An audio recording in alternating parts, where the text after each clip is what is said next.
ہمیں اللہ کی ذات پر یقین کامل ہونا چاہیے۔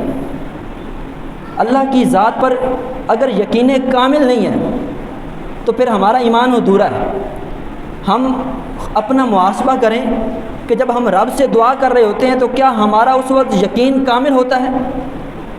ذہن کے کسی نہ کسی حصے میں شک ضرور موجود ہوتا ہے، شک کی گنجائش ہوتی ہے، پتہ نہیں میری سنی بھی جائے گی کہ نہیں سنی جائے گی، کہیں نہ کہیں یہ بات ضرور گھوم رہی ہوتی ہے، شک کہیں نہ کہیں ضرور ہوتا ہے، یقین کامل نہیں۔ اگر یقین کامل ہو تو وہ جیسے پہلے دور کے اندر قحط پڑا اور اس وقت کے لوگ پہاڑ پر جا کر دعا کرتے تھے کہ باری تعالیٰ ہمیں بارش دے، ہمیں بارش دے۔